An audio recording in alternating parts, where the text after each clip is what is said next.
What is going on, everybody? Today we're gonna look at some Battlefield 1 gameplay and just talk a little bit about what we thought about it. So let's get right into it.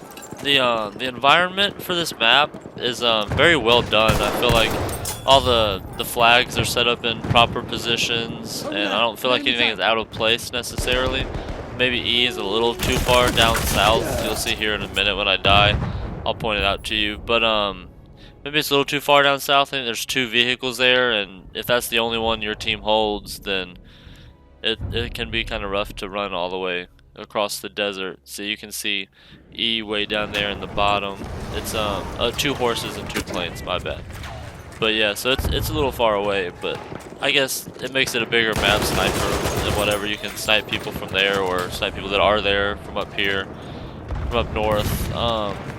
All the guns feel like they really hold a lot of weight. I feel like they every time you shoot somebody, you can really hear the impact of the bullets hitting them and going through them, and the same when it hits you, you really feel like you're feeling it. The sound design in this game is 100%. I mean, you can't get much better than just hearing all the gunshots and explosions and team members and enemies yelling. It's just you can't get much better than this game when it comes to sound design. They especially the weapons and the vehicles. Here you can see they added the gas mask. I know they showed that in one of the trailers. I believe the first trailer, but you'll definitely need that at certain points. And I believe it's on every, no matter what. I believe you always have that.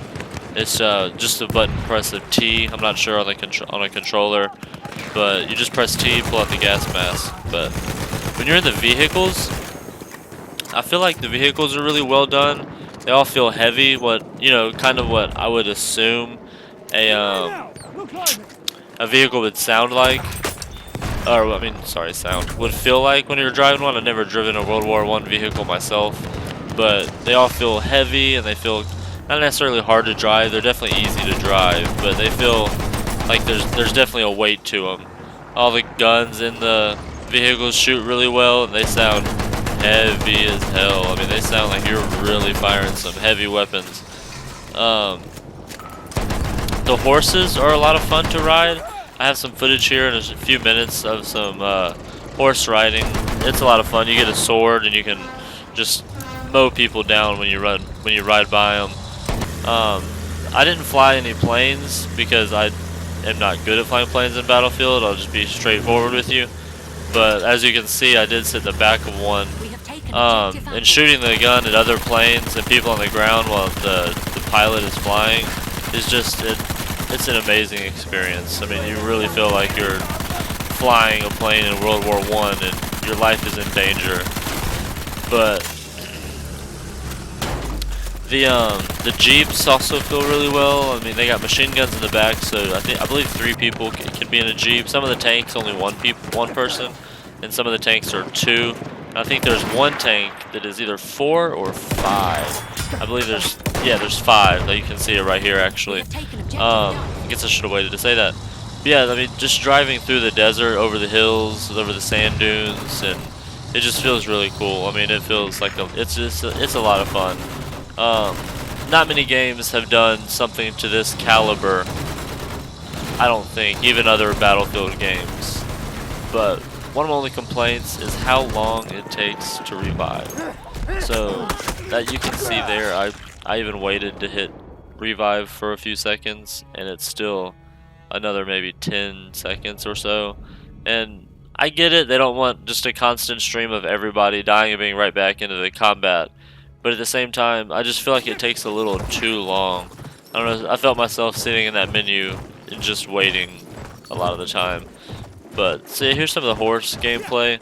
I didn't have any gameplay captured where I was killing people with the sword while on it, unfortunately.